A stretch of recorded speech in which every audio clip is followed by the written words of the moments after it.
Essa semana nós chegamos na semana 4 do Alimento Diário, intitulado O Plano de Deus em Nossa Vida. E o tema geral é Economia Divina. Então, toda essa série nós vamos ver sobre a economia divina.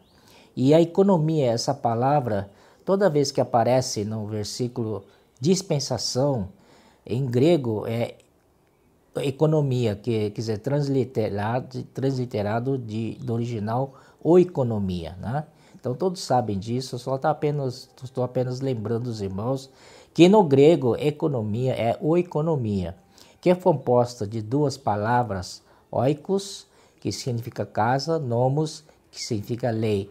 Então uma administração doméstica, uma administração do lar. Então os irmãos sabem disso, vamos passar mais rapidamente. E também em outras porções, por exemplo, 1 Timóteo capítulo 1, versículo 4, ali fala serviço de Deus na fé. Aquela palavra serviço é oikonomia no original. Tá? Então, traduzido para português é isso, né? Bom, o que originou essa economia de Deus? É muito importante os irmãos saberem, acompanhar na Bíblia que Deus quis, né, com a sua economia. Primeiramente está no Efésios 1, versículo 9, ele diz assim, desvendando-nos o mistério da sua vontade. Primeiro, tudo que Deus queria, tudo que Deus gostava, era um mistério, ninguém sabia. Estava oculto no seu coração. Mas isso precisa ser desvendado. Então, ele está nos desvendando, né, nesses dias, o mistério da sua vontade. Segundo, esse mistério da sua vontade é segundo o seu beneplácito. Como os irmãos já sabem, beneplácito, bene é bom, né? Plácito é prazer. Então, é segundo o seu bom prazer. Aquilo que Deus mais quer, mais gosta, mais lhe agrada, não é? Isso que Deus quer colocar em prática. Vamos ver o que é isso. O que essa economia de Deus é tão importante para nós? E vale a pena a gente gastar um tempo falar sobre a economia de Deus, né? E ele fala assim, né, desvendando essa, de fazer convergir nele, ou seja, em Cristo, né? Na dispensação da plenitude dos tempos, todas as coisas, tanto as do céu como as da terra. Ou seja, um dia Cristo vai encabeçar todas as coisas, tanto as dos céus como as da terra. Todas as coisas serão convergidas em Cristo. Então Cristo será por cabeça sobre todas as coisas. E sem Cristo, todas as coisas estão em ruínas, espalhados, não é? Jogados, tudo assim, sem ordem, muito desorganizado. Então, quando Cristo passa, então Cristo vai encabeçando, vai convergindo nele todas as coisas. Isso faz parte do plano de Deus. Inclusive, eu e você, nós precisamos estar encabeçado por Cristo, convergido nele. Isso começa pela igreja e depois, no final dos tempos, então Deus pode, então, através da igreja, convergir todas as coisas da terra e do céu. Muito bom isso aí. E continuando, né, que essa economia veio do seu beneplácito. Como explicar melhor para os irmãos o que Deus quer? Está no coração, tudo está relacionado com Cristo. Cristo é o centro da sua economia, Cristo é o foco, né? Vamos ver também, Efésios capítulo 3, ele fala assim, versículo 3, capítulo 3, versículo 3, pois segundo uma revelação me foi dado conhecer o mistério. Tá vendo? Aqui o Paulo já está mostrando que esse mistério deixou de ser mistério.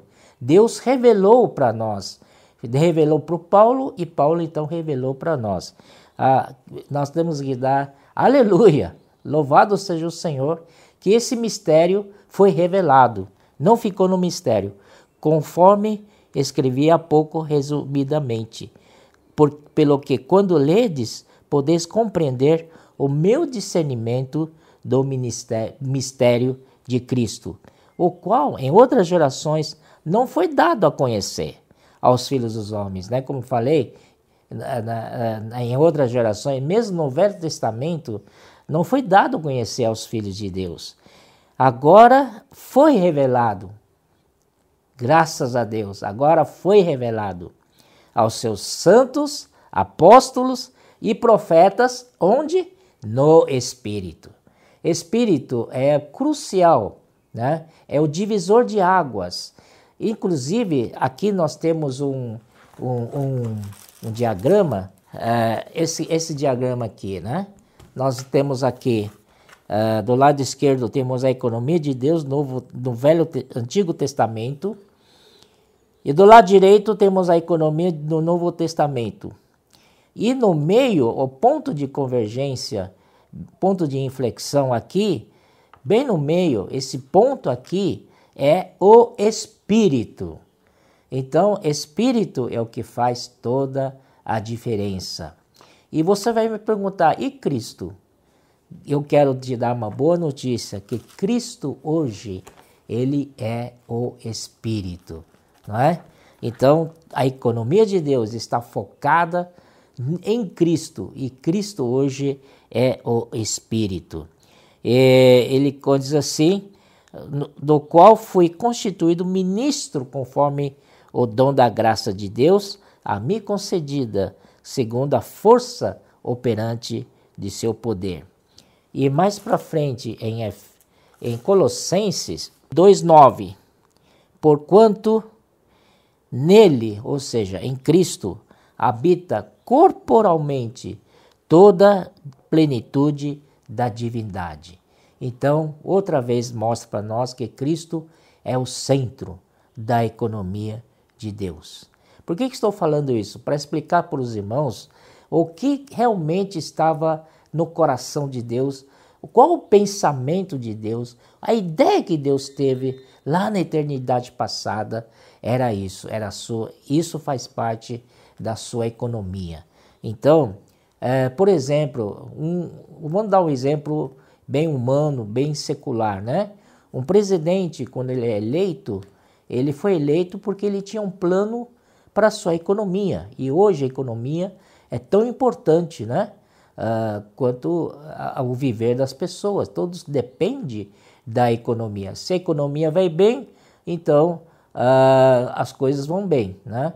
Então, o que é economia? Esse presidente, ele tem na sua cabeça um plano para melhorar a economia do país. O que é então esse plano? É então, através de recursos naturais, os bens, né, as pessoas, as riquezas em geral desse país, ele pode transformar essas riquezas, né, em rendas, né? Então, uma vez que gera riquezas, essas riquezas não podem ser concentradas em mãos de poucos. Então, precisa ser distribuídas para que alcance toda a população de uma maneira igual e equitativamente, não é verdade? Então, para que essas riquezas cheguem a todos e que todos podem receber os mesmos benefícios e assim poderiam alcançar um padrão de vida melhor. E o nosso Deus também é assim, ele tem sua economia, ele quer distribuir, ele quer gerar riquezas, ele quer distribuir essas riquezas para todos os filhos de Deus. Inclusive em Efésios 3:8, ele fala assim, Paulo fala assim, a mim, o menor de todos os santos, me foi dada esta graça de pregar aos gentios o evangelho das insondáveis riquezas de Cristo. Nosso Cristo tem riquezas insondáveis. O problema é que está todo concentrado nele. Alguém precisa levar essas riquezas para outras pessoas, através do evangelho. Então, na economia de Deus, nós temos a economia de Deus, nós temos também a execução dessa economia. Deus quer que essa economia seja executada. E para que esta economia seja executada, ele precisa de certas pessoas, de homens. Na Bíblia chama de despenseiros ou mordomos, e na Bíblia, no original, é oikônomos. Né? Oikônomos são pessoas que levam, não é? Levam essa economia de Deus em frente, executam essa economia de Deus. Então, a intenção de Deus é, através desses despenseiros, eles possam levar essas riquezas de Cristo e dispensar essa riqueza de Cristo para todos os homens. É maravilhoso isso. Então, para que o reino de Deus se expanda, cresça, não é? E esse reino de Deus, o centro dele é Cristo, para que Cristo cresça em todas as pessoas, em todo o mundo, não é? Então, eu queria parar um pouquinho para dizer que é importante nós sermos inseridos dentro da economia de Deus. Pensamos que não somos tão úteis assim. Eu sou onésimo, sou inútil. Mas Deus pode nos transformar em pessoas úteis. Precisamos sim de ser muito trabalhado pelo Senhor. Esta pista de avião precisa ser muito trabalhada ainda. Precisa ter muitas coisas naturais serem escavadas, serem removidas. O trabalho de Deus precisa ser trabalhado em nós para que nos tornamos esses despenseiros, né, da graça de Deus, despenseiros da riqueza de Cristo. E Deus espera de nós isso. Então hoje, todos nós estamos na vida da igreja, Deus quer fazer de nós pessoas úteis para levar essa riqueza para todas as pessoas, né? Então, falando que, na verdade, essa mensagem falou muito também de alguns exemplos da economia de Deus do Velho Testamento. Por exemplo, a diferença entre o Novo e o Velho é que no Velho são histórias de pessoas, não é? E no Novo é a história do Espírito, começando com o Espírito, com Cristo e executada através da igreja. No Velho Testamento nós temos personagens como José, como Moisés, né? São pessoas usadas por Deus. E uma coisa muito importante, que tudo que passou na vida deles não foi uma coincidência, não foi algo casual, foi realmente, estava dentro do plano de Deus. Por exemplo, José foi vendido para os mercadores ismaelitas. Antes disso foi jogado numa cova por seus irmãos, né? Mas Deus o salvou, o levou para o Egito, e lá no Egito foi mordomo da casa de Potifar, né? Tudo que Potifar tinha entregou para ele, era o mordomo, cuidava muito bem da casa dele, tudo.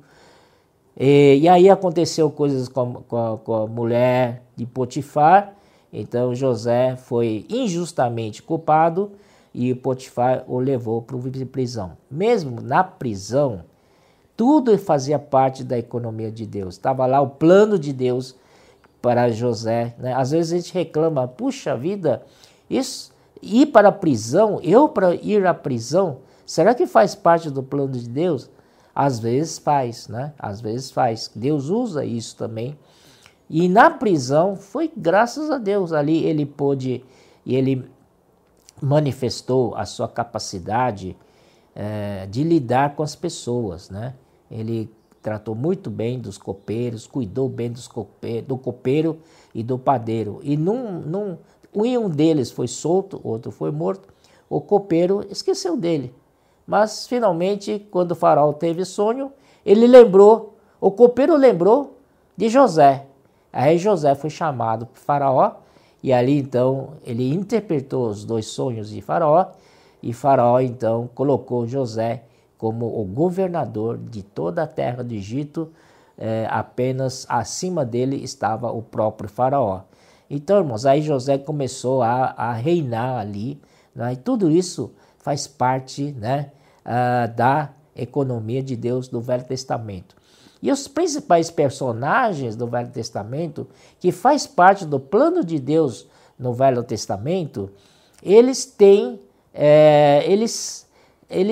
a ver com Cristo. Eles são um tipo de Cristo. Cada um deles é um tipo de Cristo. José, por exemplo, é um tipo excelente de Cristo, não é verdade?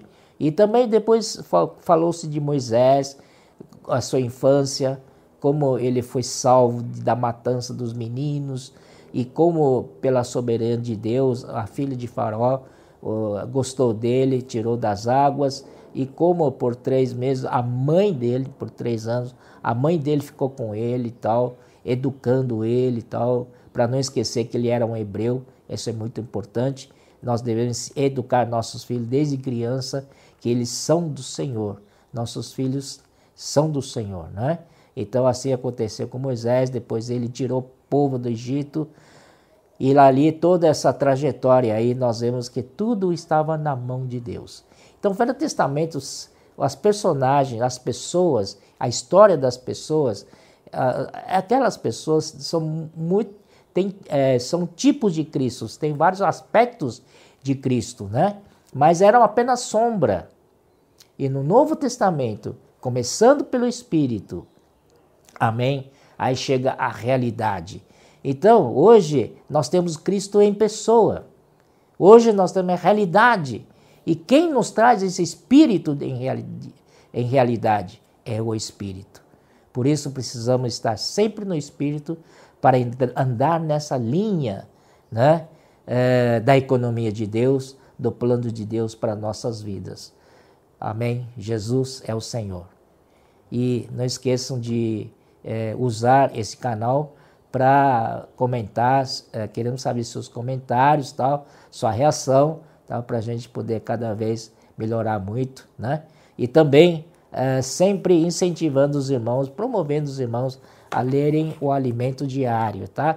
Diariamente, e como outros livros espirituais também, que nos ajudam muito na nossa fé, né, cristã, e também crescimento da nossa vida, né, vida de Deus dentro de nós. Jesus é o Senhor. Amém.